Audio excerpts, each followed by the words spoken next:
வணக்கம் குழந்தைகளே, எப்படி இருக்கீங்க?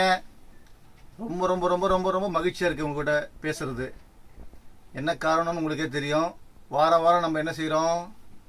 ஓவியத்துக்கு கதை எழுதுறோம் இல்லையா? இது 3வது கதை பயிற்சி கம் போட்டி ஆயிடுச்சு. ஏன்னா இப்போ பார்த்தீங்கன்னு வச்சிங்களேன், நிறைய குழந்தைங்க எழுதுகிறாங்க. தமிழ்நாடு, இந்தியா, அதை தாண்டி அமெரிக்கா, சிங்கப்பூர், மலேசியா, இன்னொரு நாடு என்ன, இலங்கை. இந்த 4 நாட்டில் இருந்து சேர்ந்த குழந்தைங்களாம் வந்து கதை எழுதுகிறாங்க. ரொம்ப மகிழ்ச்சியாக இருக்குது. கதை பயிற்சி 2வதுக்கு வந்து நிறைய கதைகள் வந்திருக்கு. இனி வாரந்தோறும் அந்தந்த கதைகள் வந்து தனித்தனி புத்தகமாகவே வரப்போகுது. பிடிஎஃப்ல நீங்கள் படிச்சுக்கலாம். உங்களுடைய கதைகள் உங்களுடைய புகைப்படத்தோடு வரப்போகுது. 3வது பயிற்சி வந்து கொஞ்சம் கடினமாக இருக்கும். என்ன கடினமாக இருக்கும்னா, வெறும் ஓவியம் மட்டும் இல்லை, அது கூட சேர்ந்து ஒரு பேராவை நான் கொடுக்க போகிறேன் இன்னைக்கு. இன்னொன்று, அந்த ஓவியத்தை நீங்கள் பார்க்கணும் இல்லையா? ஓவியத்தை பார்த்துட்டு உங்களுடைய கற்பனை திறனை நீங்கள் வந்து ஊக்குவிக்கணும். அம்மா அப்பா கூட நீங்கள் சேர்ந்து கூட நீங்கள் வந்து சொல்லலாம், இந்த மாதிரி நான் கதை எழுத போகிறோமா அப்படின்னு சொல்லலாம். கதைக்கான தலைப்பு நீங்கள் தான் வைக்க போகிறீங்க. ஆனால் முதல் பேரா மட்டும் நான் கொடுக்க போகிறேன். அந்த பேராலேருந்து தான் நீங்கள் ஸ்டார்ட் பண்ணவே போகிறீங்க. எப்பவுமே நீங்கள் தானே வந்து கதைக்கு தலைப்பு வச்சு ஸ்டார்ட் பண்ணுவீங்க இல்லையா? இந்த முறை கதைக்கு தலைப்பு நீங்கள் வைக்கலாம். முதல் பேரா நான் கொடுக்குறேன், அதில் ஸ்டார்ட் பண்ணலாம். இப்போது முதல்ல 3 வயசுக்குள்ளே இருக்கிற குழந்தைகளுக்கான ஒரு ஓவியம். என்ன ஓவியம் அப்படின்னா, இங்கே ஜூம் பண்ணி பாருங்கள். இதில் வந்து ஒரு ஓவியம் இருக்குது. என்ன ஓவியம் இருக்குது பார்த்தீங்கன்னா, அந்த ஒரு விதையிலிருந்து செடி எப்படி வளருதுன்ற ஒரு ஓவியமும், இன்னொன்று ஒரு தவளை, ஒரு பையன், ஒரு தாமரை இலை. இந்த ஓவியம் இருக்குதா? உங்களுக்கு தெரியுதா? நான் ஓவியங்களை தனியாக போடுறேன், சொல்கிறேன். அந்த ஓவியம் வந்து 3லேருந்து 7 வயசுக்குள்ளே இருக்கிற குழந்தைகளுக்கானது. அவங்களுக்கான பேரை எப்படி ஆரம்பிக்கணும் அப்படின்னு சொன்னால் நான் சொல்கிறேன். அது உங்களுக்கு நான் எழுதி அதில் போடுவேன். எப்படி ஆரம்பிக்கலாம் அந்த பேராவை அப்படின்னு சொன்னால், பள்ளிக்கு செல்லும்போது சாலையில் கிடந்த மரத்தின் விதையை காலால் தள்ளி தள்ளி சிறிய பள்ளத்தில் கொண்டு போய் சேர்த்தான் சந்துரு.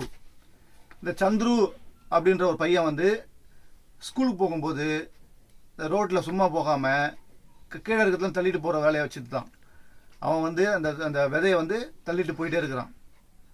சரிங்களா? தள்ளிட்டு போயிட்டு இருக்கான். அதை கொண்டு போய் எங்கே சேர்த்துட்டான்னா, ஓரமாக இருந்த மண்ணில் இருந்த பள்ளத்தில் போய் சேர்த்துட்டான். நீங்கள் அந்த சந்துரு அப்படின்றது பதில் அவன் ஃப்ரெண்ட்ஸுக்கு நேம்களை எழுதிக்கலாம். 3 வயசுலேருந்து 7 வயசுக்குள்ளே இருக்கிற குழந்தைங்களுக்கெல்லாம் இந்த ஓவியத்தை பார்த்துருப்பீங்க. அதில் என்னென்ன இருக்குன்னா, ஒரு விதை இருக்குது. அந்த விதை வந்து எப்படி மரமாகுது, இல்லை எப்படி செடியாகுது அப்படின்ற விஷயம் ஒன்று இருக்குது. இன்னொன்று, ஒரு பையன் வந்து தன்னோட பேகை மாட்டிக்கிட்டு ஸ்கூலுக்கு போகிறான். ஸ்கூலுக்கு போகும்போது ஒரு குளத்தை பார்க்குறான். குளத்தில் வந்து ஒரு இலையில ஒரு தவளை, அப்புறம் பக்கத்தில் தும்பி இருக்குது. இதை நீங்கள் எல்லாமே சேர்த்து இந்த கதையை நீங்கள் ஆரம்பிக்கிறீங்க. நான் சொன்ன முதல் பேரா என்ன சொன்னேன்? முதல் பேரால சொல்லுங்கள் பார்க்கலாம். பள்ளிக்கு செல்லும்போது சாலையில் கிடந்த ஒரு மரத்தின் விதையை காலால் தள்ளி தள்ளி சாலையின் ஓரத்தில் இருந்த சிறிய பள்ளத்தில் கொண்டு போய் சேர்த்தான் சந்துரு. இந்த சென்டென்ஸை நீங்கள் எழுதிட்டு அந்த சந்துருன்ற இடத்துல உங்களோட ஃப்ரெண்ட்ஸ் நேமை நீங்கள் போட்டுக்கலாம். யார் வேணால் போட்டுக்கலாம். மாணவனுக்கு பதிலாக மாணவியாகவும் நீங்கள் மாற்றிக்கலாம். ஆனால் நீங்கள் ஓவியம் வந்து மாணவனாக இருக்கிறதுனால நீங்கள் மாணவன் தான் போட்டால் நல்லாயிருக்கும்னு நினைக்கிறேன். அதனால் அந்த 3 வயசுலேருந்து 7 வயசுக்குள்ளே இருக்கிற குழந்தைங்க கண்டிப்பாக இதை எழுதுங்க. எழுதிட்டு லாலிபாப் சில்ட்ரன்ஸ் வேர்ல்டுன்ற ஜிமெயிலுக்கு அனுப்புங்க. அனுப்பும்போது ஒரு முக்கியமான விஷயம் பண்ணணும். அந்த சப்ஜெக்டில் சில பேர் தப்பாக பண்ணிட்டுருங்க. பேரண்ட்ஸ்லாம் சப்ஜெக்டில் வந்து 3 வயசுலேருந்து 7 வயசுக்குள்ளே இருக்கிற குழந்தைகளுக்கான ஓவியம் கதை அப்படின்னு போட்டிங்கன்னா தான் எனக்கு வந்து ஈஸியாக புரியும். நீங்கள் கதை அனுப்பிச்சிட்டு எப்போ அனுப்பணும்னா, இன்றைக்கி ஞாயிற்றுக்கிழமை உங்களுக்கு வந்து கொடுக்கப்படுகிறது. வெள்ளிக்கிழமை கரெக்டாக வெள்ளிக்கிழமைக்குள்ளே அனுப்பிச்சி ஆகணும். இது வந்து அப்போ தான் ஒரு ஒழுங்காக வரும் இல்லையா? அதனால் நீங்கள் வெள்ளிக்கிழமை அனுப்பிச்சிங்கன்னா தான் சனி ஞாயிறில் நான் வந்து அதை ஒர்க் அவுட் பண்ணி அந்த புத்தகமாக மாற்றுறதுக்கான வேலை இருக்குது. அதனால் பேரண்ட்ஸ் எல்லாருமே இதுக்கு ஒத்துழைப்பு தரணும்னு வேண்டிக்கிறேன். இப்போ அடுத்ததாக நம்ம பார்க்கக்கூடிய ஓவியம் வந்து 8 வயசுலேருந்து 12+. சரிங்களா? அந்த ஓவியம் நம்ம பார்க்கலாமா? இது 8 வயசுலேருந்து 12 வயசுக்குள்ளே இருக்கிற குழந்தைகளுக்கான ஓவியங்கள். இதுவும் ஒரு சாலையை வச்சு தான் பயணம் பண்ணுறோம். நம்ம எல்லாருமே காரில் பயணம் பண்ணுவோம். காரில் பயணம் பண்ணும்போது ஒரு சந்தோஷம் நமக்கு கிடைச்சிரும். எவ்வளோ வேகத்தில் போகணுன்ற ஒரு சட்டம் இருக்குது. நம்ம அந்த சட்டத்தை மீறதுக்காக என்ன பண்ணுவோம்? வேகமாக போங்கப்பான்னு சொல்லிட்டு சத்தம் போட்டுகிட்டே இருப்போம். அந்த மாதிரி தான் ஒரு ஃபேமிலி என்ன பண்ணுறாங்க, காரில் போகும்போது வேகமாக போங்கன்றாங்க. அந்த பயணம் வந்து எப்படி அமைஞ்சுதுன்றது இந்த ஓவியத்தை நீங்கள் வந்து பார்த்தீங்கன்னா தெரியும். இதில் வந்து இந்த வயசு குழந்தைகளுக்கு 3 ஓவியங்கள் கொடுக்கப்பட்டிருக்கிறது. இது வந்து ஒரு டயர், அதாவது இந்த கார்லேருந்து கழண்டு போன ஒரு டயர் பேசினா எப்படி இருக்கும் அப்படின்றத நம்ம கதையாக உருவாக்க போகிறோம். நீங்கள் வந்து முக்கியமாக வந்து இதில் வந்து முக்கியமானது வந்து காரோட டயரை தான் வந்து நீங்கள் வந்து மைய பொருளாக மாற்றணும். கதாபாத்திரமா ஹீரோ வந்து காரோட டயர் தான். இந்த ஹீரோவை வந்து நீங்கள் வந்து கதையை எழுத போகிறீங்க. இதுக்குமே ஒரு பேரா தான் ஆரம்பமாகுது. ஏன்னா முதல் பேரை நான் தான் ஆரம்பிச்சிருக்கேன். அதுலேருந்து நீங்கள் கண்டினியூ பண்ணணும். இதுக்கான தலைப்பு நீங்களே கொடுக்கலாம். 3 ஓவியங்களை வச்சு மையப்படுத்தி எழுதணும். போகலாமா? கதைக்கு போகலாமா? நம்ம கதை முதல்ல எப்படி தான் ஸ்டார்ட் ஆகுது கதை? வேகம் வேகம் வேகம் வேகம் வேகம் வேகம் வேகம் வேகம் வேகம் வேகம் வேகம் என்கிற கூச்சலோடு ஒரு கார் சாலையில் மிக வேகமாக சீறி பாய்ந்து போய் கொண்டிருக்கிறது. ஒரு கார் நல்லா ஸ்பீடாக போகுது. உள்ளே இருந்து என்ன பண்ணுறாங்க, இன்னும் போகும், இன்னும் ஸ்பீடுன்னு கத்திட்டு இருக்காங்க. எதிரே வருகிற வாகனத்தை பற்றி கவலை இல்லாமல் மிக வேகமாக போய்கொண்டிருக்கிறது இந்த கார். இது 2 பேரா வச்சு நீங்கள் அதுக்கு பிறகு கண்டினியூ பண்ணி உங்களோட கதையை முடிக்கணும். 2 பக்கத்தில் முடிங்க. இந்த கதை எழுதக்கூடிய பசங்க கொஞ்சம் பெரிய பசங்களாக இருக்கிறதுனால நீங்கள் வந்து உங்களோட கற்பனையை வித்தியாசமான கற்பனையாக பண்ணணும். ஏன்னா சின்ன குழந்தைங்களுக்கு எழுதுகிற மாதிரி எழுதக்கூடாது. நம்ம கொஞ்சம் பெரிய பசங்களாகிட்டீங்க நீங்கள். அதனால் நீங்கள் வந்து உங்களுடைய கற்பனையை வேறு மாதிரி கொண்டு போய் அந்த கதையை வந்து எப்படி கொண்டு போகலாம், இந்த கார் ஏன் இவ்வளோ வேகமாக போகணும், போகாமல் இருந்தால் என்ன ஆகும் அப்படின்ற விஷயங்கள்லாம் நீங்கள் அதில் வந்து சொல்லணும். 2வது எல்லாமே செஞ்சு நீங்கள் வெள்ளிக்கிழமைக்குள்ளே இந்த கதைகளை எனக்கு அனுப்பிச்சிடணும். இதில் வந்து கவனிக்க வேண்டிய விஷயம் என்னென்னா, பேரண்ட்ஸுக்கு நீங்கள் அனுப்பும்போது அந்த கதைக்கான வயசை நீங்கள் கண்டிப்பாக குறிப்பிட்டு அனுப்புங்க. ஏன்னா 2 பேருமே, அதாவது 3 வயசுலேருந்து 7 வயசுக்குள்ளே இருக்கவங்களும் 8 வயசுலேருந்து 12 வயசுக்குள்ளே மேலே இருக்கவங்களுக்குமே ஒரே மாதிரி அமைச்சிருந்ததுனால என்ன கதை யாருக்கானதுன்னு தெரிய மாட்டுது.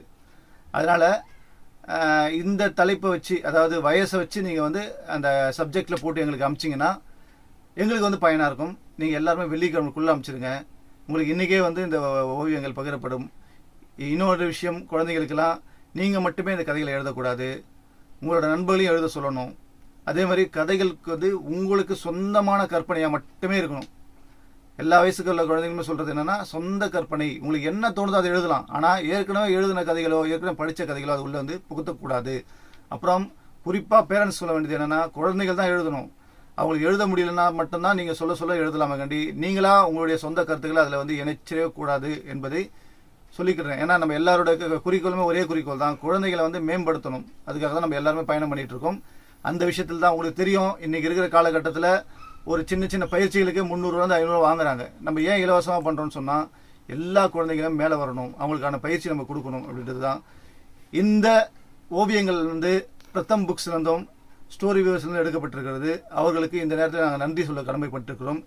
இதுக்கு மிக உறுதுணையாக இருக்கிற புத்தக நண்பன், சூப்பர் விங்ஸ், அப்புறம் வந்து வண்ணத்து பூச்சிகள், அப்புறம் வந்து நடைவண்டி, அப்புறம் ரயில் வண்டி, அதை தாண்டி மிக முக்கியமாக சொல்ல போனால் இந்த குழுவை சிறப்பாக என்னோடு சேர்ந்து இயக்கி கொண்டிருக்கிற அன்பு செல்வி அவர்களுக்கும் லக்ஷ்மி அவர்களுக்கும் நன்றி கடன் பட்டிருக்கிறேன். நான் ரொம்ப ஸ்பெஷல் தேங்க்ஸ் சொல்லணும் அப்படின்னு சொன்னால், சுதா திலக் அவர்களுக்கு நான் ஸ்பெஷல் தேங்க்ஸ் சொல்கிறேன். அவங்களுமே வந்து எனக்கு உற்சாகப்படுத்திட்டு இருக்காங்க. அது மட்டும் இல்லாமல் சிங்கப்பூர் வந்து கவிதா அத்தை குட்டிஸ் கதைகள், அவங்களுமே நல்லா உற்சாகப்படுத்துகிறாங்க இந்த குழந்தைகளுக்கு எதாவது செய்யணும்னு சொல்லிட்டு. அதே மாதிரி இப்போது சமீபமாக இணைஞ்சிருக்கிற அமெரிக்காவை சேர்ந்த ஆனந்தி, அன்புடன் ஆனந்தி அவர்களும் இந்த விஷயங்களுக்கெல்லாம் வந்து மிகவும் பக்கபலனாக இருக்கிறாங்க. அவங்களுக்கெல்லாம் வந்து உங்களோட குழந்தைகள் சார்பாகவும் உங்களின் சார்பாகவும் இந்த நேரத்தில் நன்றியை தெரிவிச்சுக்கிறேன். பேரண்ட்ஸுக்கு ரொம்ப முக்கியமாக கடமைப்பட்டிருக்கிறேன் நான். என்ன காரணம்னா, அவங்களால மட்டும்தான் இந்த குழந்தைகளை வந்து இங்கே கொண்டு வந்து சேர்க்க முடியுது. இந்த ஒரு நல்ல வாய்ப்பை நீங்கள் பயன்படுத்தினீங்கன்னா உங்களோட குழந்தைகளுடைய மனசுமே சரி, அவங்களோட கற்பனை திறனும் நல்லா விரிஞ்சிருக்கும். நம்ம நினைக்கிறோம் மற்ற விஷயங்கள்லாம் குழந்தைங்க கவனம் செலுத்தினா கல்வியில் கவனம் செலுத்தாமல் போயிடுமோன்னு நினைக்கிறோம். அப்படி கிடையாது. இது வந்து கல்விக்கான ஒரு உரம் தான். நீங்கள் எந்த அளவுக்கு இவங்க வந்து கற்பனையாக வந்து அவங்க சிந்திக்க ஆரம்பிச்சிட்டாலே அந்த கல்வியெலாம் ஈஸியாக அவங்களோட மைண்டுக்குள்ளே வந்துடும்ன்றது உங்களுக்கு எல்லாருக்குமே தெரிஞ்ச விஷயம்தான். அந்த விதத்தில் இந்த லாலிபாப் பயிற்சி 3இல் பயிற்சியாக மட்டும் பார்க்காமல் போட்டியாக நினைத்து இந்த குழந்தைகள் கதைகள் எழுதி வெற்றி பெற வாழ்த்துகிறேன். வரும் வெள்ளிக்கிழமைக்குள் இந்த கதைகள் நிச்சயமாக லாலிபாப் சில்ட்ரன்ஸ் வேர்ல்டு என்கிற ஜிமெயிலுக்கு வந்து சேர வேண்டும்.